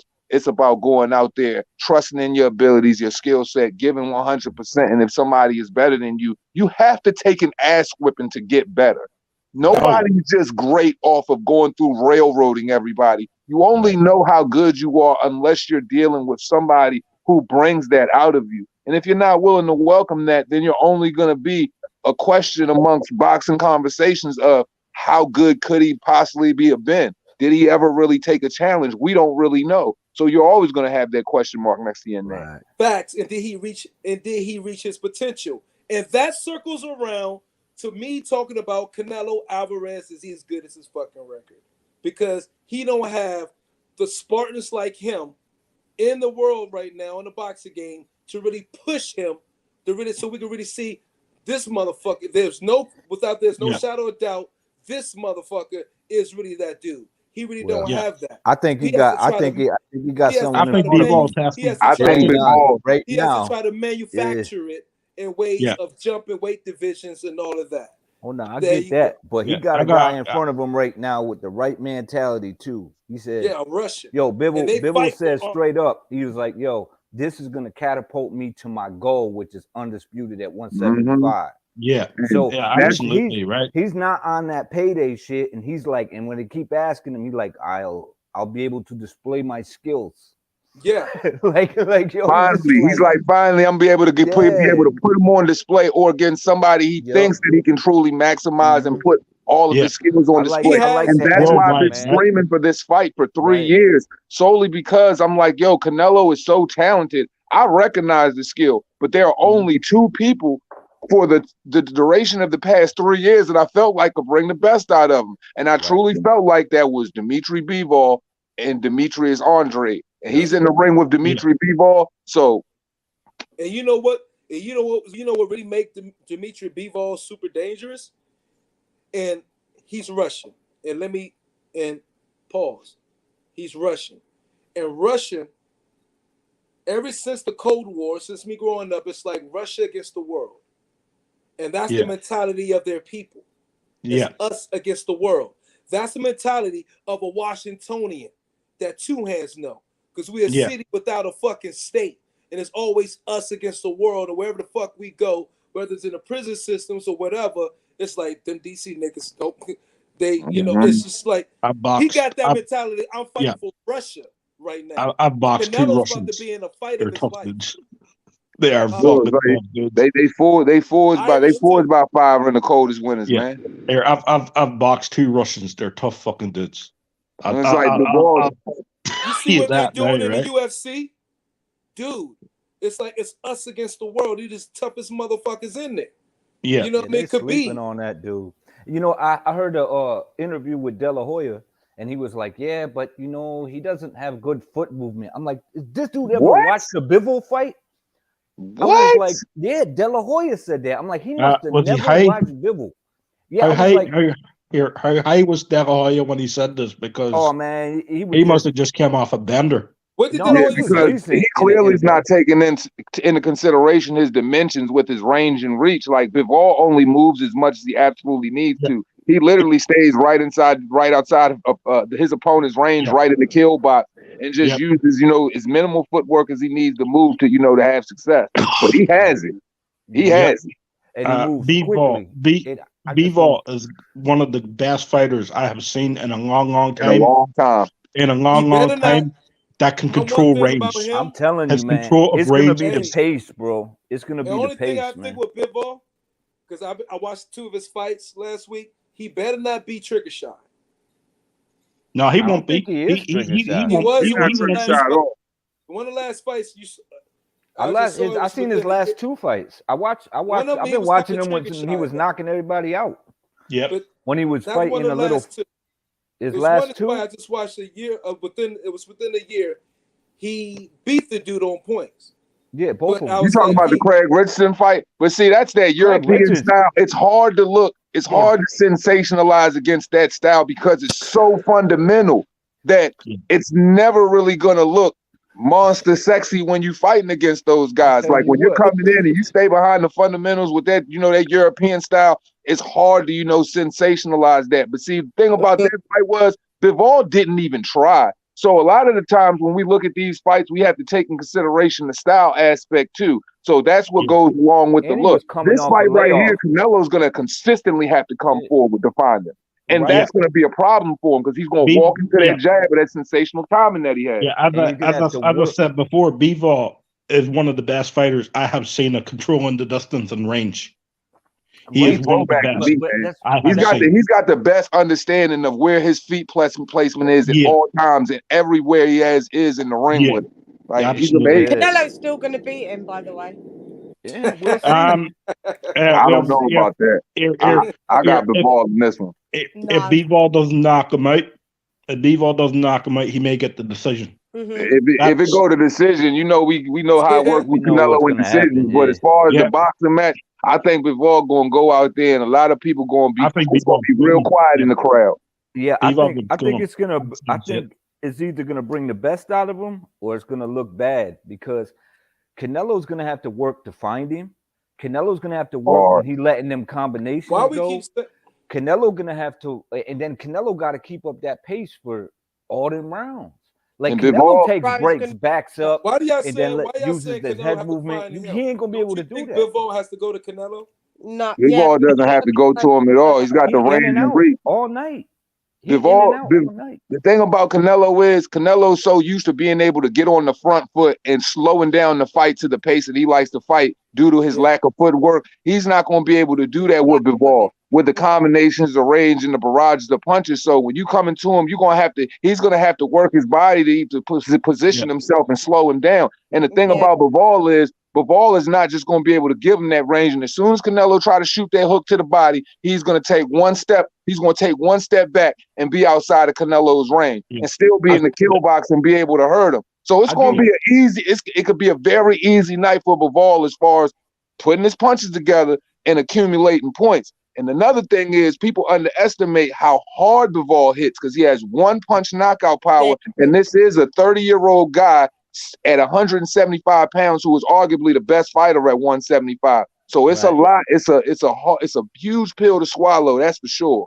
Yeah. Canelo ain't gonna lose though. I've gone through it. Canelo is a great fighter, hands down. If it was Beterbiev, Canelo loses. But I think Bivol's better. Really? I don't know. Bivol's the better boxer. Do you think that Lady Chan? Bivol a better Bivol. Why am I saying it like you guys?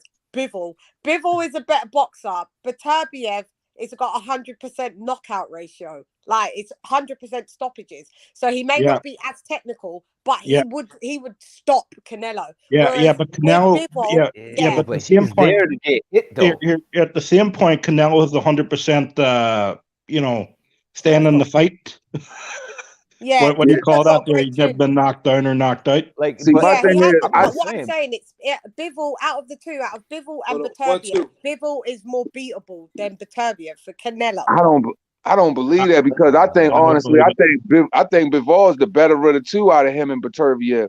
I think Bivol, like the thing is Canelo once again. Canelo can't get on the back foot. He's got to operate on the front foot to be dominant. He's got to slow him down. He's got to break him down. And the thing about that is, I watched one, like I just said on my live, I watched Dimitri Bivol get blasted, flush in the 10th round by Joe Smith on the jaw, and he was able to stand up. I ain't never seen nobody be able to do that shit. And then come back, and knock it, and was easily, if the bell didn't ring, he was literally about to knock him out at will.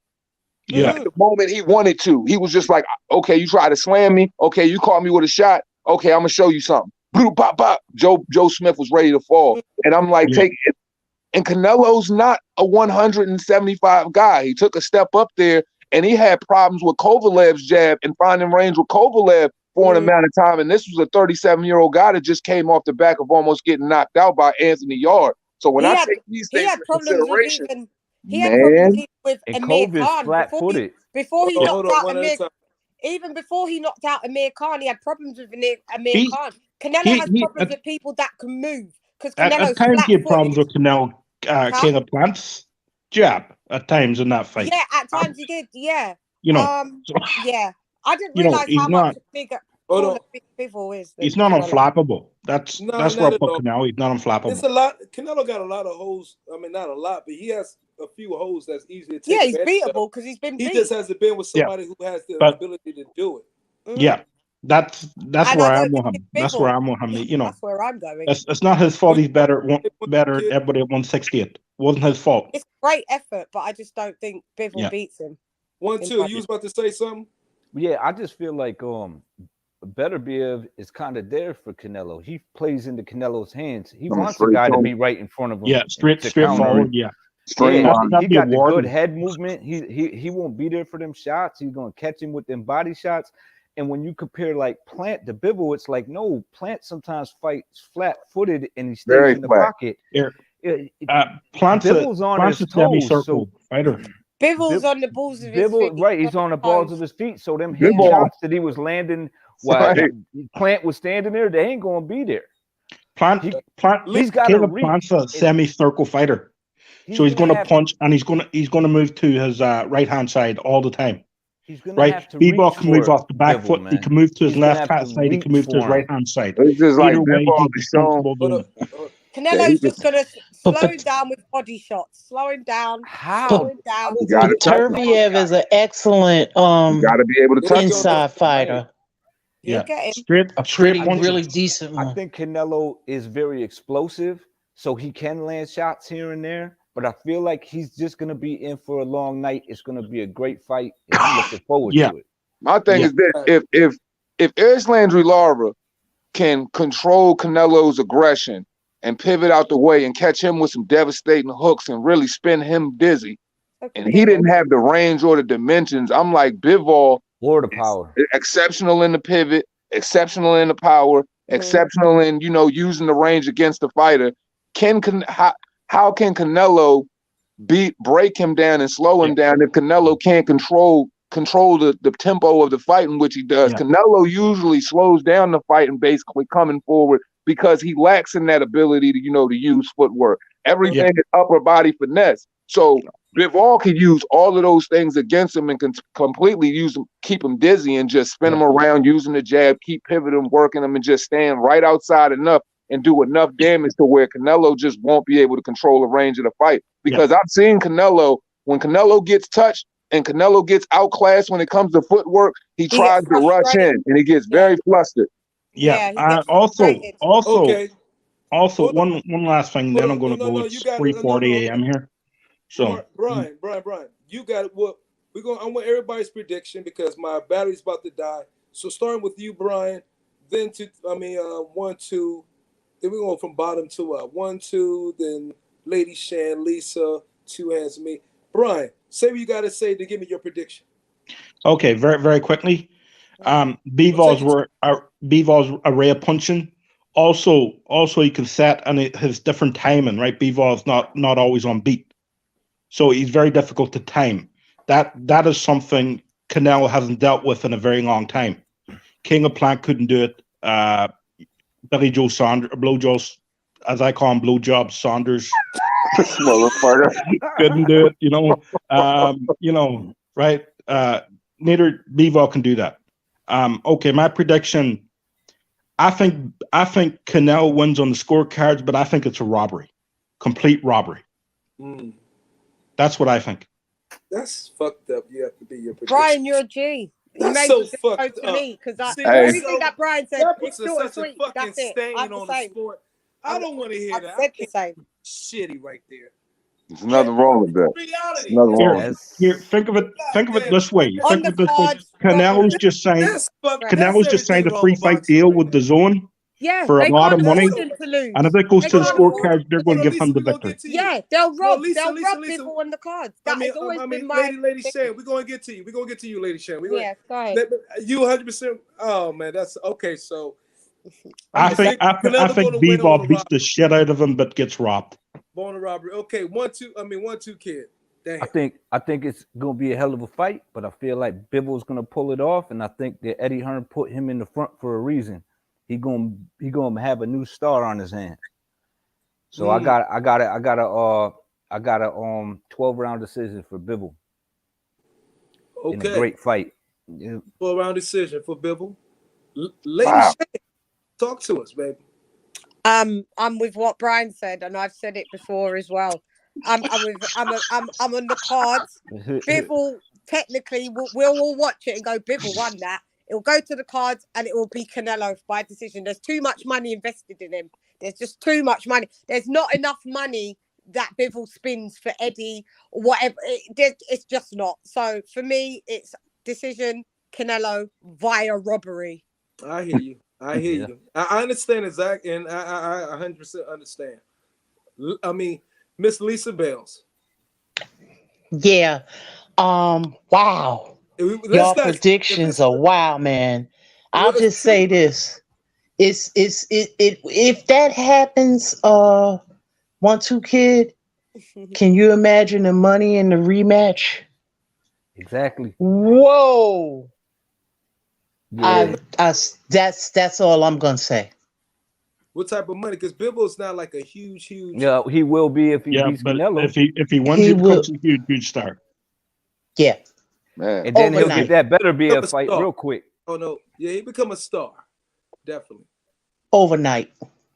Yeah, then they ain't gotta pay Canelo all that money. So, but Lisa, you didn't say your prediction. I predicted Canelo, but you guys got me thinking some type of different way now. Because I'm like, I got Canelo. Yeah, I'm predicting Canelo, but you guys got me looking at it different because I got to remember Floyd Mayweather, the draw. Mm-hmm. Yeah. This is what I'm saying. Robberies are gone. All right, Yeah. two hands, close this out, brother. All right, man. Look, man, I just wanted to say, man, it's been an amazing boxing conversation. All you guys are Yeah, fucking man, this is amazing. dope. No, It's been good, this good. has I'm been a happy dope to come back and experience. get this tonight. Yeah, definitely. Yeah. Man, of course, I've been calling for this fight for 3 years because I've been wanting to see this guy tested, and I believe Bivol definitely meets that test. I've got Bivol with a stoppage in the 11th round. Ooh, I love that. I'd He love that. needs that. Whoa! Stop it! We're going on Wow. Okay. All right. We're there to go, y'all. Everybody, shout your channels out, man, so everybody know whoever see this afterwards. Because I'm gonna share this. Wait to a all- minute. What's your prediction? Isn't it? What's yours? I don't know, bro. You know what I'm saying? See how the hosts do you? Yeah, know. Myron think he's slick. I'm not trying to be slick. The man. Well, Look, our predictions can change, so Myron, I just changed mine just because. I don't know. What can change? Nothing should change it. We both expect them to train hard. So really, what's going to really change it? So, man, Myron's prediction is a good fight. There you go. He battling. There you go. Yeah. You want to know something? That will do me. Yeah, that me too. I mean, I just want to make it interesting. Just make it legendary.